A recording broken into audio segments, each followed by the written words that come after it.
Network Entertainment.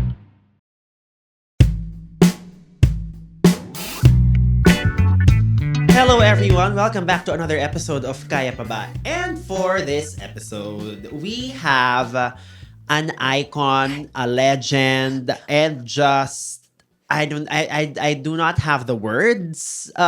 For the first time, I do not have the words. Please welcome to the show, Bianca Gonzalez. Grabe naman! Maraming salamat for having me. Kaya pa ba? Paano ba to? Correct. So actually, para po sa mga viewers natin, we just did an episode together. Yes. As in literally like mga 15 minutes ago. So we are fresh, we are warm. Yes! At nailabas natin sa episode kanina na pagod tayo in general. Kathleen Bernardo, is Diba? that true? Oo. Pagod tayo in general. Yes. So when you find yourself like in the middle of so many deadlines and so many commitments, like what is the self-talk that you do? Number one, yes, I want to affirm and validate na pagod na tayong lahat. I think na in my life stage now and at my age, mas na-handle ko na siya ng ano nga ba? I wouldn't say easily, but parang mas kinakaya ko na siya. One is, I have learned na napaka-importante nung pause, breathe, and you have to take things one thing at a time. Yeah. Meaning, nakaka-overwhelm minsan na pag Monday, like we're recording this on a Monday. Yeah. Oh my gosh, yung linggo ko, yung parang tinitingnan mo pala yung calendar mo, pagod ka na. Yeah. And instead of allowing myself to feel defeated over what I'm going to do on Friday, sinasabi ko sa sarili ko, okay, Monday parang, okay, isang paano ba ito recording done? Okay, guesting si Baos done. Okay, ngayon. Meaning, tackle what you can Yeah. right now Yeah. and slowly at the end of the day, you're like, whew, okay, done today. Pahinga, bukas ulit. Bukas ulit. Yeah. Pero yeah, it is quite intense being a freelancer because you also self-produce your Yes, podcast. I do. Diba? Ang paano ba to? Which started actually as a book and then naging YouTube parang video series siya bago na uso ulit ang mga podcast. So, I went to being a podcast. For a while, I was with then Globe Studios. And then when Globe Studios closed, bumalik sa self-produced. So, bakit ba natin to ginagawa sa sarili natin? But I think at the end of the day, we do it because we love it. Yes. We love it. Super. Yeah, 100%. yeah. Hindi naman natin gagawin kung Correct. wala-wala lang Correct. or hindi siya connected sa why natin in life. Especially So, because, we don't make money immediately sa podcasting. We make money but not immediately. Yes. Diba? So parang kailangan talaga siyang tiyagain. and hindi siya parang YouTube na 'di ba YouTube parang medyo related to views and like May computation oo, siya. may computation siya, nakikita ka. Ito hindi Yes. ibang siya, ibang way nakikita ka. Correct. So we'll get into that later on. Sorry, inuna ko na yung pagod part kasi para sa mga taong pagod dyan, ayan na, kung napapagod kayo, Yes. okay lang kasi kung isang Bianca Gonzalez nga, tipong tinutungangaan yung calendar niya, di ba? So, it's okay, you're okay. Yeah. Okay, so of course, we know you to be kind of like the first lady of hosting, I guess. Grabe naman. I just coined that now. Diba? Parang feel ko like, ano bang pwedeng term? Diba? Like the first lady of hosting. You've hosted talk shows, game shows, reality TV shows.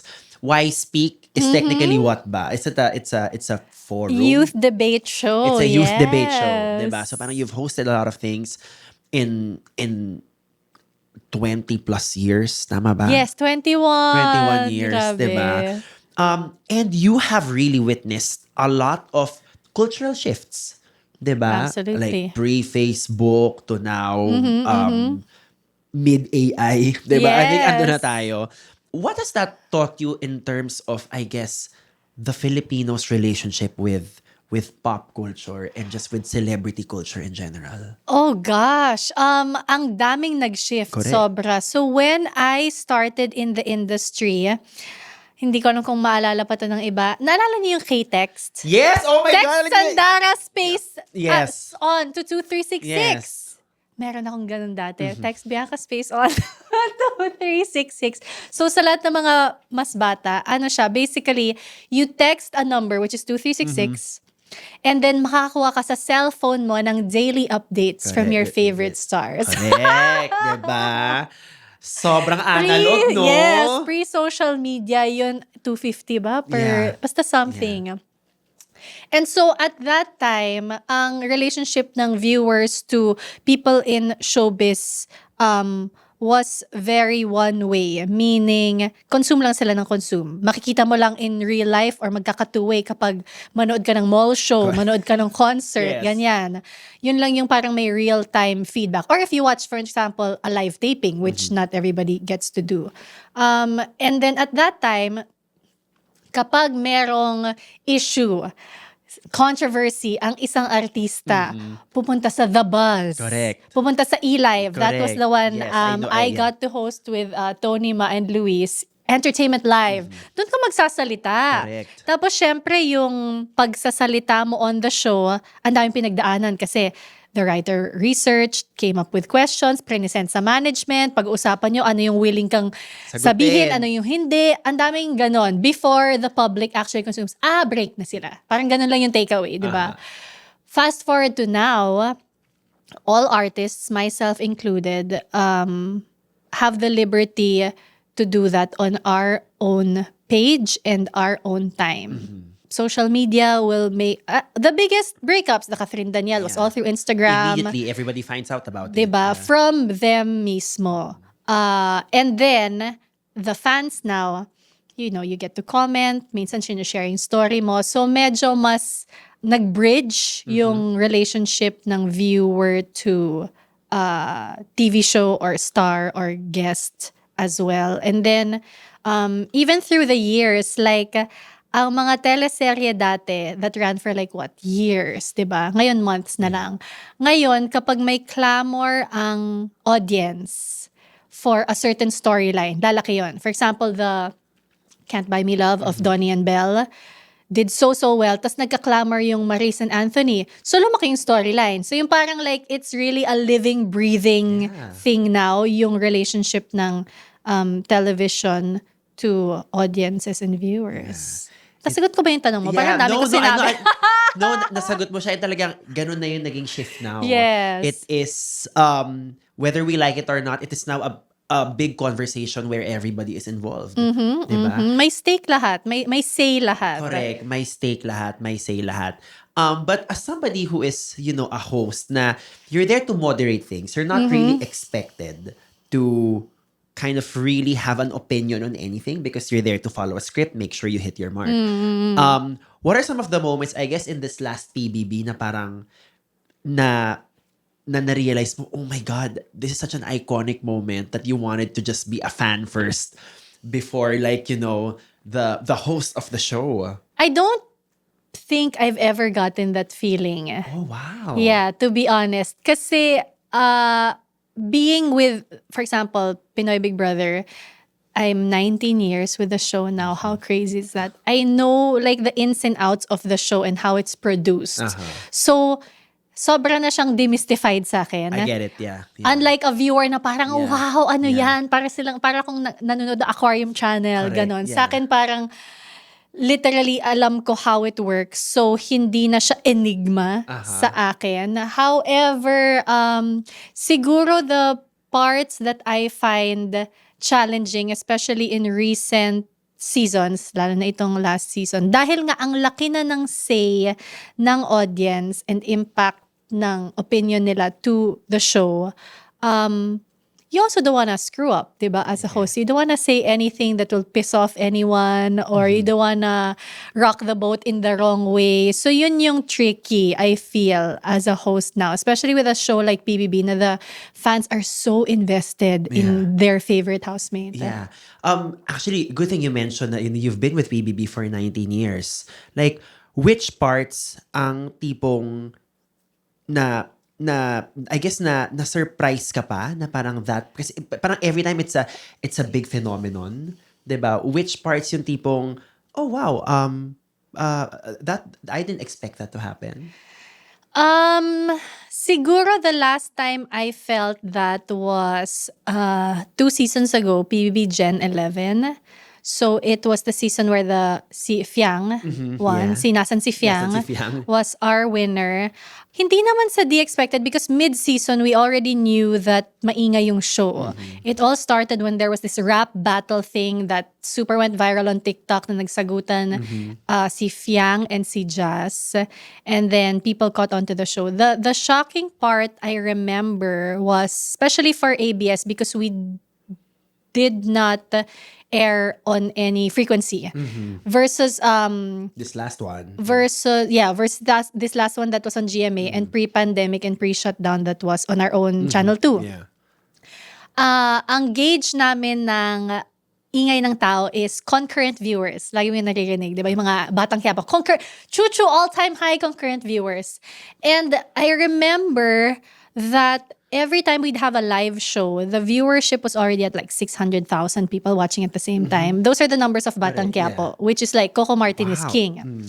And then when we opened the show for the big night in Gen 11, first body pa lang, which is like the first chunk of the show that you see, parang nasa 1.2 million na.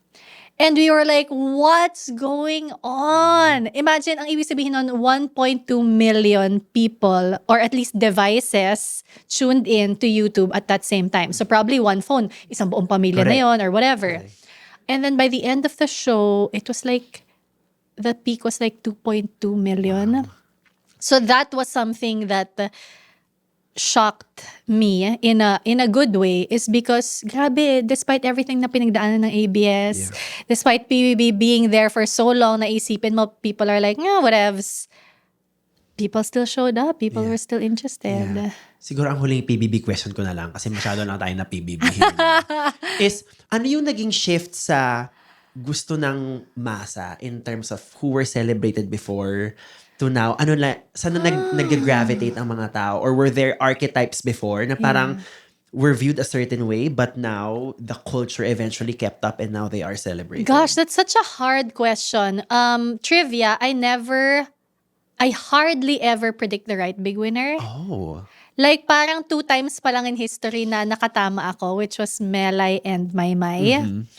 Otherwise, mali yung akala ko mananalo. It has changed kasi in the start, nung bagong-bago yung show, you had the likes of Nene, Bea So, Melay Cantiveros, na parang people were able to resonate with strong women who spoke their mind, who were a unique personality. Yes.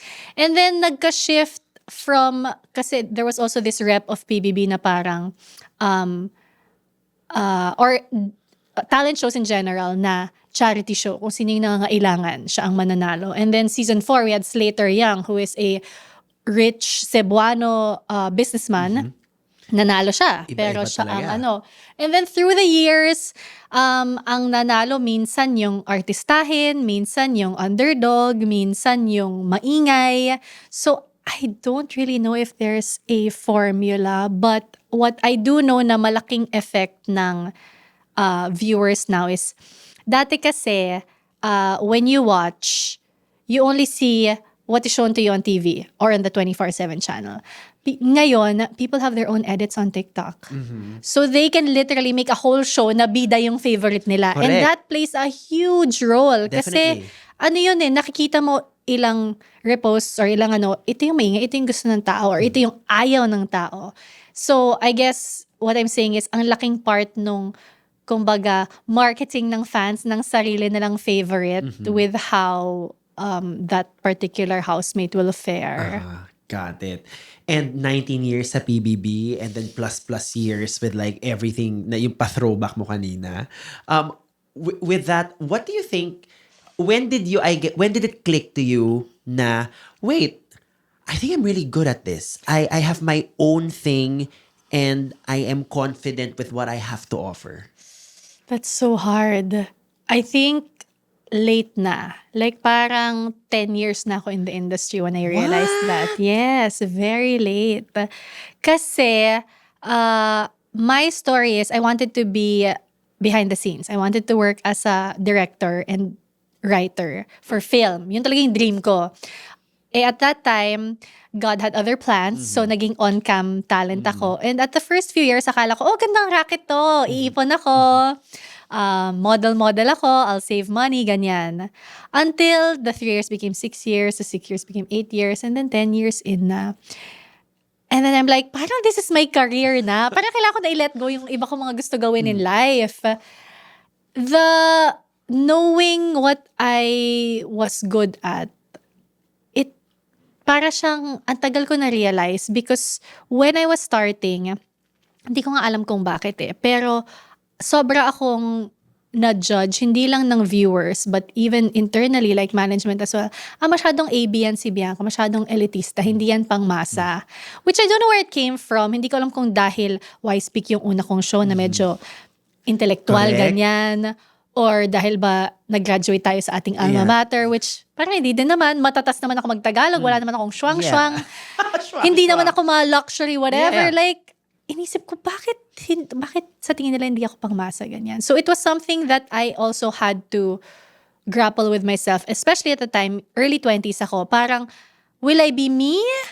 Or will I like conform to what they're saying? Will I fight it? Will I, like, ang hirap nun i-navigate.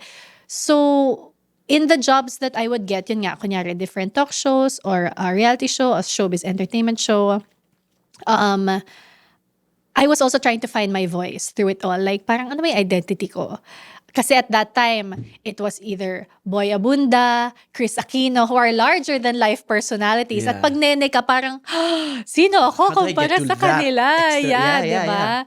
So that's why it took a while. And I guess it took that decade milestone to be like, I guess nandito pa rin ako kasi may ibibigay naman ako, may ibubuga naman ako. That is very interesting. Especially with when you come from the ABS-CBN machinery, wherein they have research, they will tell you na parang, okay, this is probably how you read, we probably need to lean into this.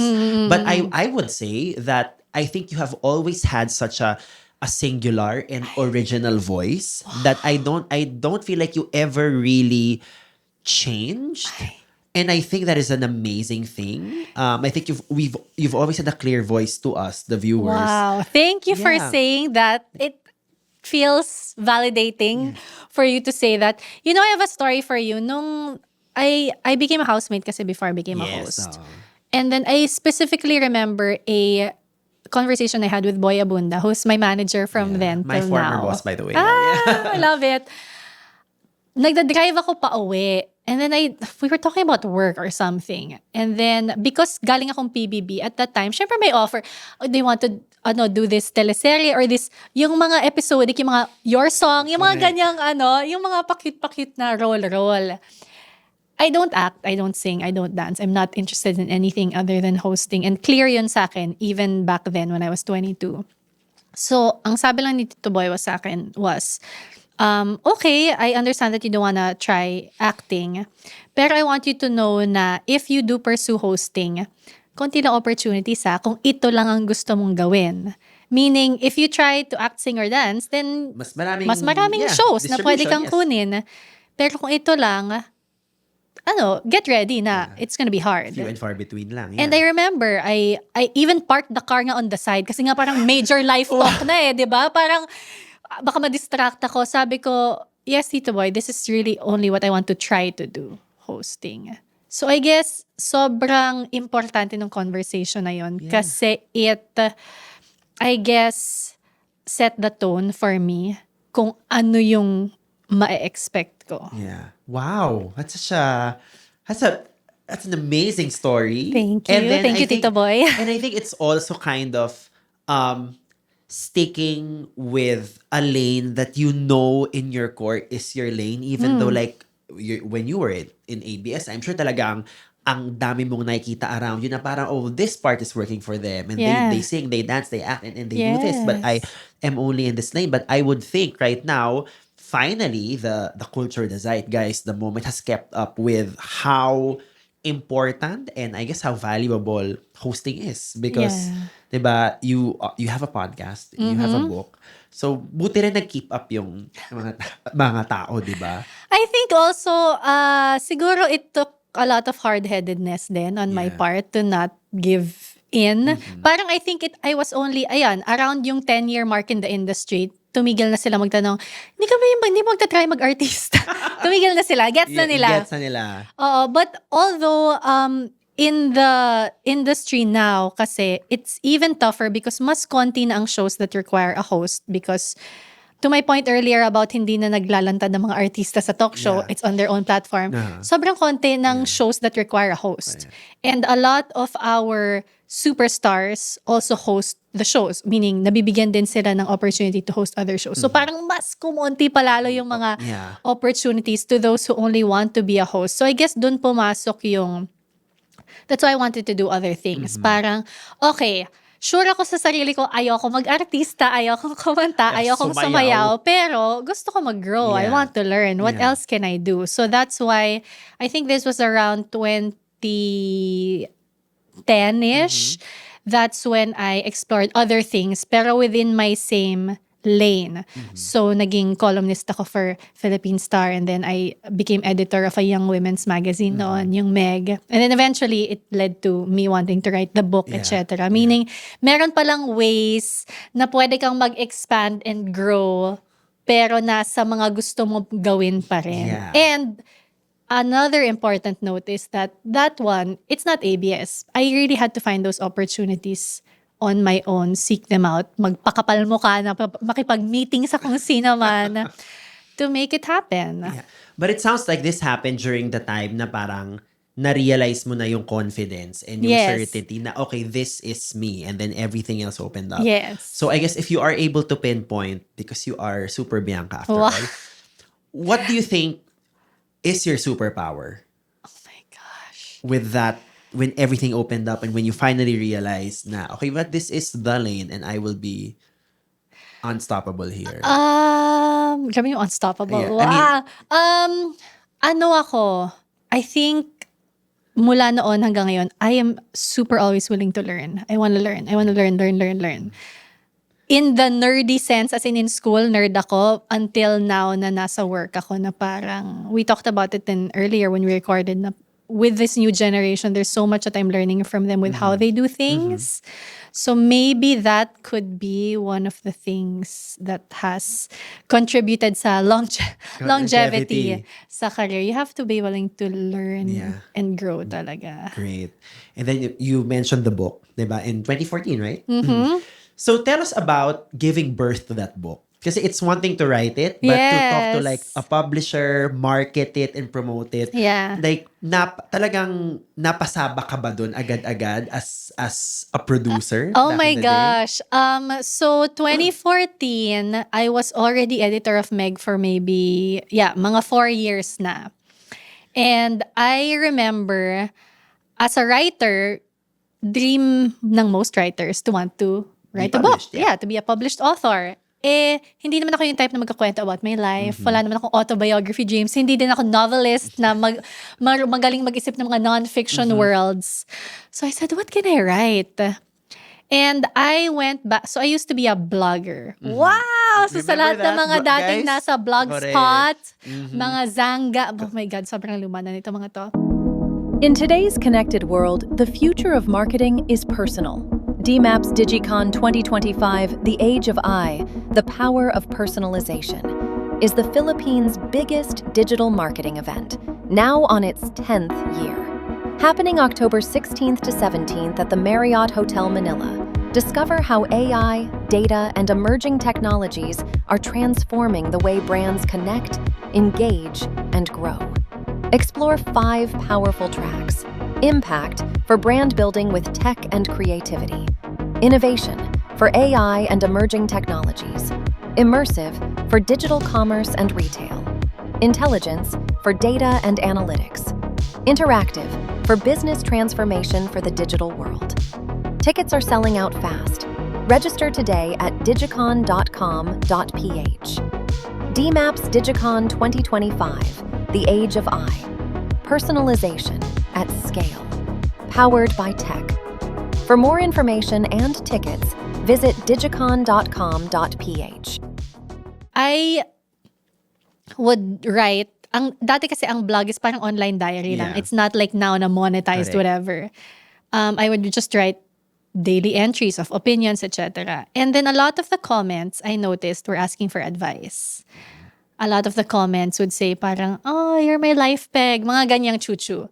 So, putting all those comments together, na it made me realize, what do people go to me for ba? And at that time, so that was like over a decade ago, it was, I guess, advice, life advice, career advice, love advice pa minsan. So I'm like, maybe that's what I should write kasi that's what they're asking me naman eh. And so at that time, I remember I took a super short journey course in London. Binisita yung sister ko, tapos sabi ko, kailangan worthwhile yung punta ko dito. So mag-enroll ako sa short course. Ganyan ako, ang drama ko. And then, in that class, one thing that the professor said stuck to me, sabi niya, what do they want and what do I have? What do they need and what can I give?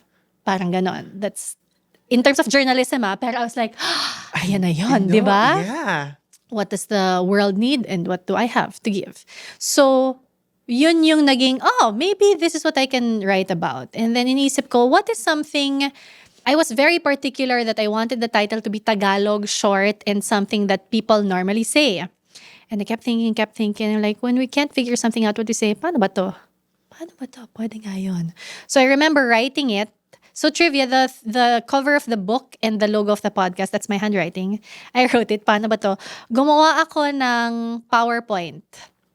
Wala pang Canva noon. PowerPoint. Sobrang kadiring PowerPoint with an ugly font, pero hindi naman Comic Sans. Yeah. Don't worry. Not the default Yes. font. And then I put the chapters. So at that time, iniisip ko as a 31-year-old, I was writing it for a teen and a 20-year-old going through life. Kasi the whole title is Paano ba to? How to Survive Growing Up. So the chapters were family, friends, career, money. There was self, failures, purpose, etc. And then ang bilis, parang na-download talaga siya from my brain. I knew exactly what it was. I called my then publisher sa magazine, si Sari Yap. Sumalangit nawa, Miss Sari. And then Suki Salvador, who was also our boss then. Sabi ko, I have something to pitch. Kasi at that time, One Mega Group was producing coffee table books. So yung mga maganda nilang image ginagawang coffee table book. I'm like, it's time for you to publish a paperback, sabi ko. Confident. Delulu. You really need delulu in life talaga, I swear. And again, this is with my super chaka PowerPoint presentation. I just presented. This is how I foresee the book. 250 pages, 8 chapters. I will write. I will crowdsource questions, give advice. I will have guest celebrities who will also give advice, yung nababagay sa bawat chapter. And then they greenlit it right away. And then I spent maybe 6 months doing the research, 3 months doing the writing. I was on top of the layout of every page kasi I got si Pete Rich. He's an illustrator. Sabi ko, ayoko nung basta illustrator lang. Gusto ko magdoodle. My idea for the book was like a journal, like you doodle on it.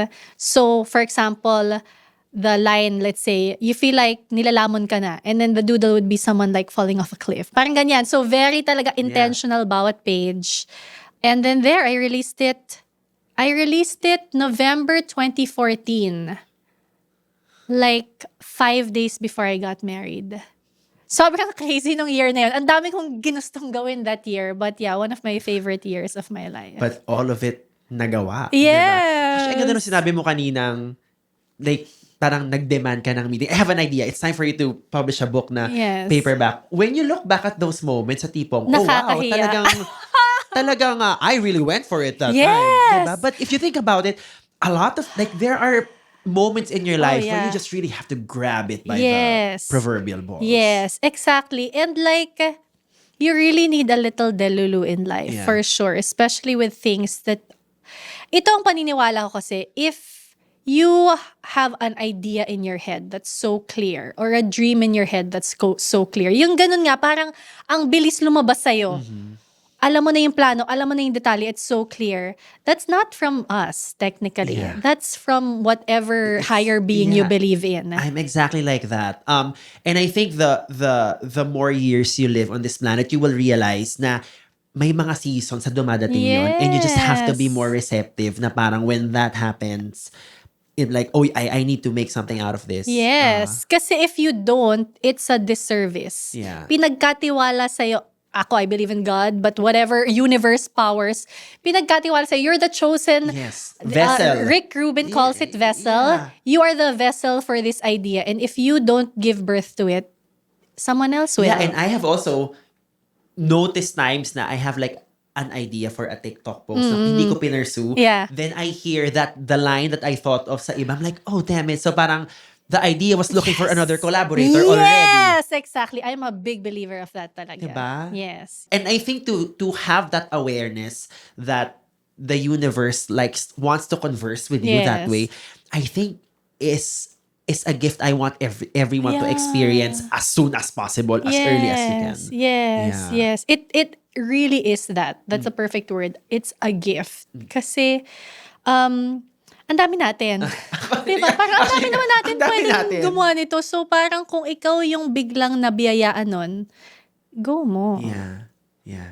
And it feels like talagang you will know when that moment hits Yeah. you eh. Parang Yeah. kinakausap ka talaga ni Lord. No joke. Yes, Ganun siya. totoo. Yeah. Alam mo yung something that I think we really start to learn in our 30s and mas klaro siya when you reach your 40s, you'll feel it, is yung listening to your instinct. We always hear it, diba? Listen to your instinct, listen to your gut. And when you're in your 20s, it's so hard to tune into that. Kasi How nga, does that sound like? yeah, diba? and like we have so many doubts. But it's something that I now try to instill in our kids. So my kids are 9 and 6. And the questions that I ask them are not about, hindi para siyang outside questions sa kanila. It's more of like, so how did you feel about that? How did you feel about what you did? Because my husband and I want to instill in them na yun nga, what you're feeling or what your gut, what your brain is telling you, that's actually something you need to listen to. So hopefully gumana. I'll see you in mga 20 years. Balikan kita kung gumana sa kanila. And of course, we have to talk about motherhood, di ba? As a single mom of none, how has motherhood kind of informed the different roles that you now play? Like as a host, as a producer, as a podcaster, are you able to name the shifts that have happened ever since you That's became so mother? That's so difficult. I think the biggest shifts were, one is that I literally have 2 more reasons to live and fight. Like 2 walking, living, breathing reasons to hope and to keep going.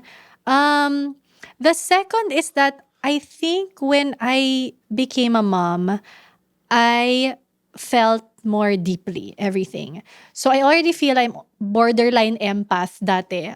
All the more when I became a mom. Yung parang you feel so many feelings, you feel deeply about so many issues of the world kasi you know yung future nila apektado dun. So for sure that informs like the things that I want to do in life because parang it tells me, no, you want to put your time and effort into things that are worthwhile that will make an impact, hopefully. And speaking of impact, so yesterday po, yung Rally for Peace. Yes. You were there, and you were with your family. Yes. I want to know, like, did you have a conversation with your kids before? Like, how did you parang brief them? Yes. And like, what to expect, what this is about, and Yeah. then just tell us all about that. I'm sure it was a very special day for you. Yes, super special. Thank you for asking. So I remember when they were all talking about the September 21 rally. That was the date because it is the 53rd anniversary of martial law. I already told my husband, sabi ko, I think we should bring Lucia, our firstborn, because my firstborn is 9 years old. Parang naintindihan na niya yung mga nangyayari sa mundo. And thankfully, and this is another very important life tip, please choose your life partner wisely because it will massively have an impact on your joy, productivity, output, you as a person, youth in life partner, very important. So yeah, thankfully we're very aligned in values. So he agreed. He's like, yeah, let's bring Lucia. So I tried to explain it to her that there's something happening, there's a rally, and daddy and mommy would really love for you to go. I tried to explain to her why. At first, hindi, she said, no, I don't want to. Because I guess she has no idea what it is. Like, why would she say yes to something that feels... I just showed her pictures, said, this is what a rally looks like, ganyan. And you see the floods, diba? We've been showing you videos of floods. That's why people want to go out on the streets, etc. So it took some time to try to convince her. I didn't want to push her so much. So sabi ko, sige, we'll just let it simmer. The next day, I talked to her again. I said, you know how I always tell you that we're so lucky that we have a comfortable house, that mommy and daddy get to bring you to school every day, that you have a school to go to that's nearby. Sabi ko, not a lot of people, not everyone has that. Some people, when it floods, they have no home.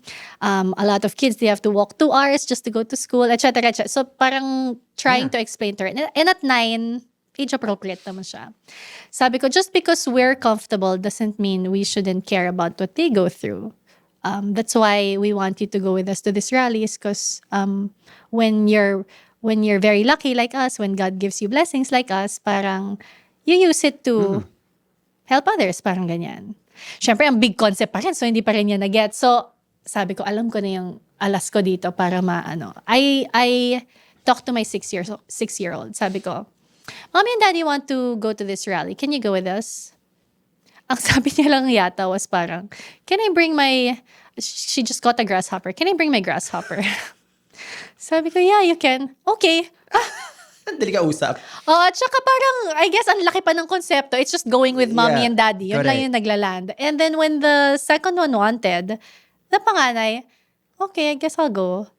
So when they both agreed to go, we tried to explain it to them in that way, that the floods are happening because there are bad guys who are stealing money from the people who pay tax, that's us. And we're just here because we want to say, no, that's a bad thing to do. Parang ganyan. So, yeah, we went there.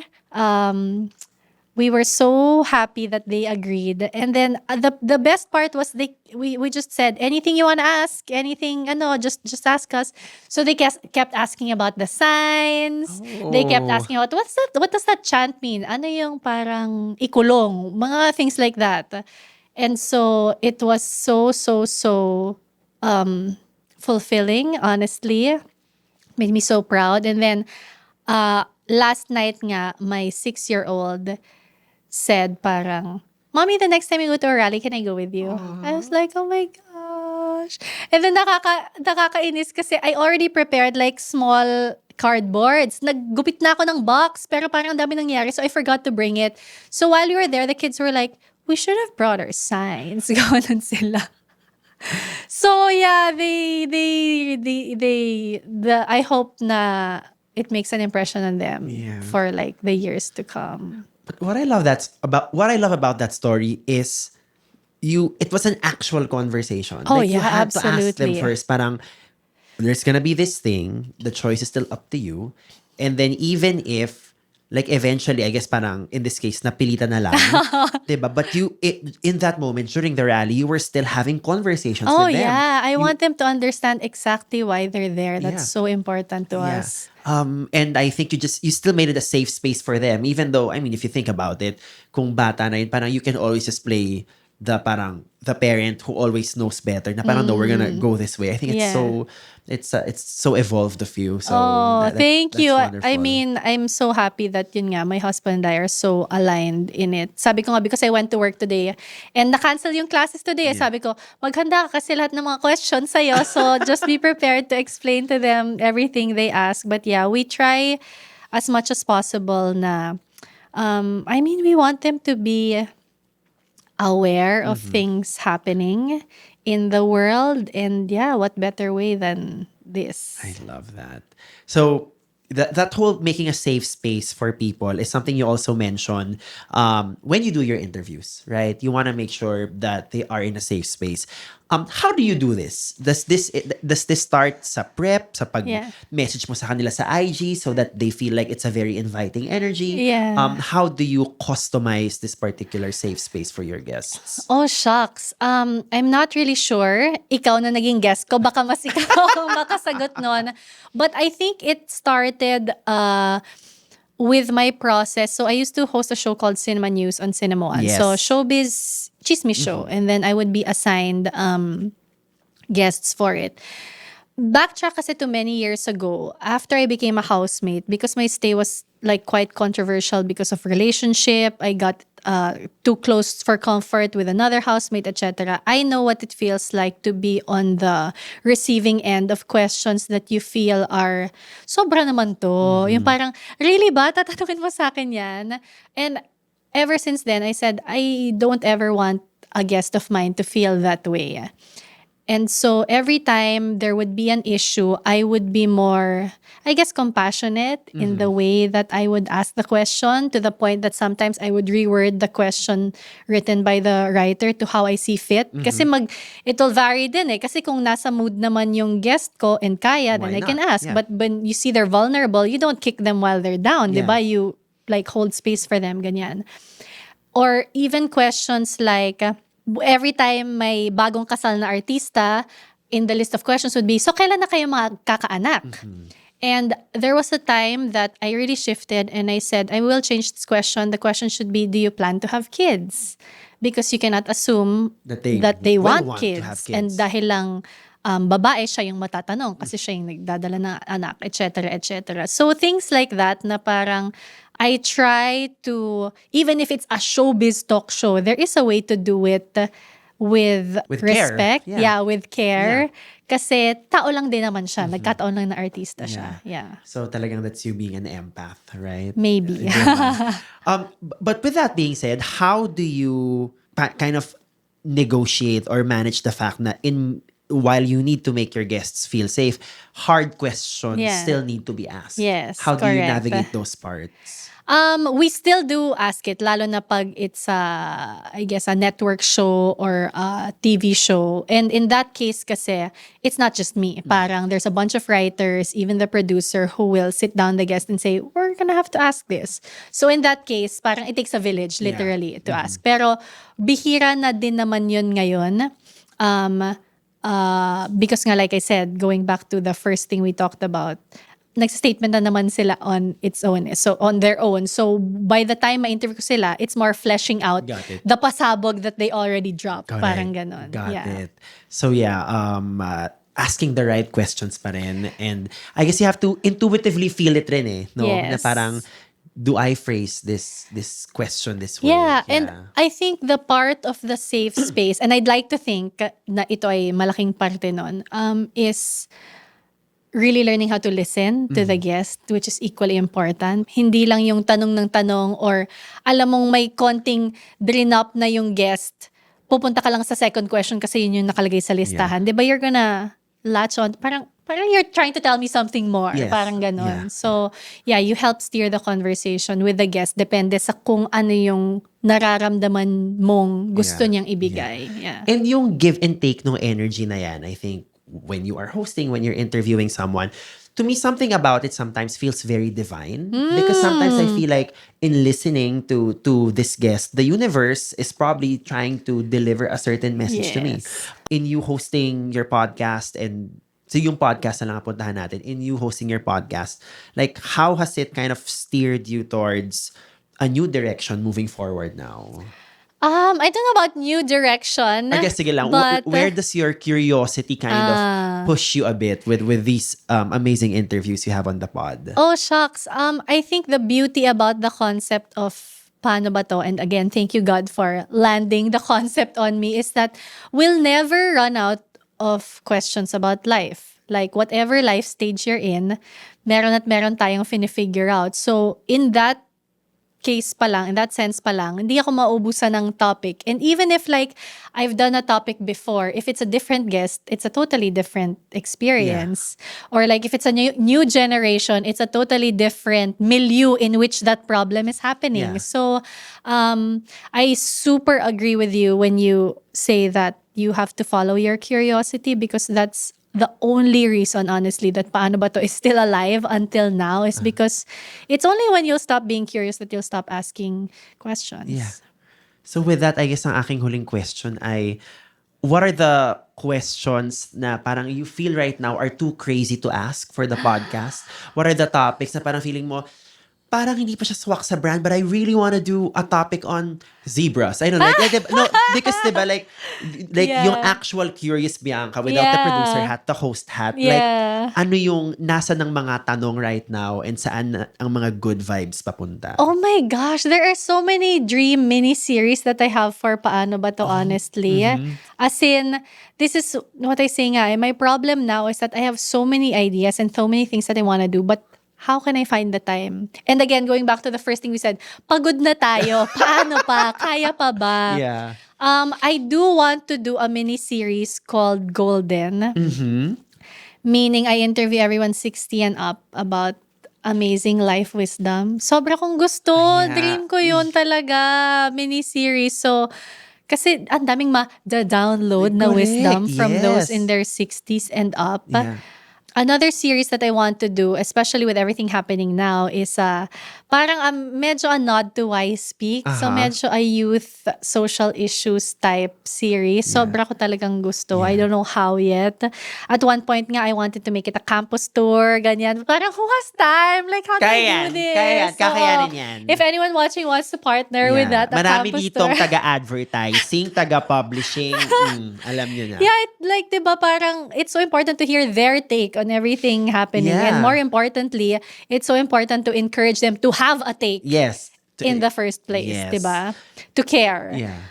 So yeah, those are just a few things of the many things that I want to do. Yeah, ako rin Paano ba kasi to? parang while we know we have an audience to cater to, of course, it's also our responsibility to kind of like introduce new things to them, right? Yes, Like, I agree. I wanna invite more healers sa podcast. I love I've already that. had a Theta healer. I want to have like a Reiki practitioner, somebody who does transcendental meditation and then Yes. traditional talk therapy. Yes. Para lang we get to see kind of like what are the universal concepts na parang just Yes. as human beings, lessons we get to take with I us. super love that. And I love that you said that kasi I remember reading this before. Apologies as I forget who said it. But parang, ang sabi niya, sometimes the viewer, listener, doesn't even know what they need yet till you give it to them. Correct. I believe it was Margaret Zhang. So parang sabi niya, you have to keep giving them things that you are genuinely interested Correct. in because sometimes they don't even know na, gusto ko pala to until you Correct. share it May with them. nakita rin akong parang quote or whatever nung like before the Industrial Revolution. Parang if you would ask people how to move faster, they will just say more horses. But then, the Yeah. car was invented. So Yeah. parang the curiosity, I think, is Yes. like the thing we kind of need to make our North Star. Oh, yes. I agree. Yeah. Super.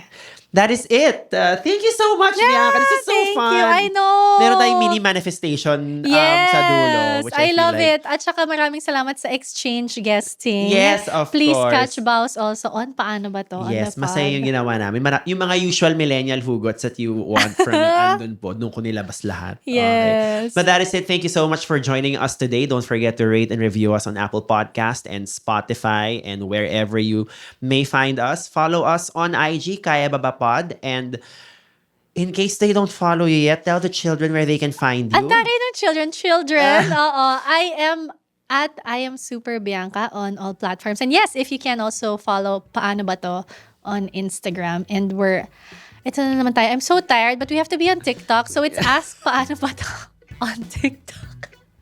Bumalik na naman sa Bumalik pagod. na naman tayo sa pagod. And it's only Monday. Yes, laban.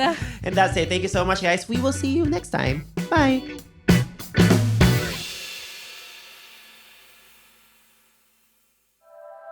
The opinions of podcast creators, hosts, and guests are not necessarily reflective of the official stance of the Pod Network Entertainment, its hosts, or other network programs. The content created by the people behind the podcast is personal and not meant to harm any religion, ethnicity, group, organization, company, or individual.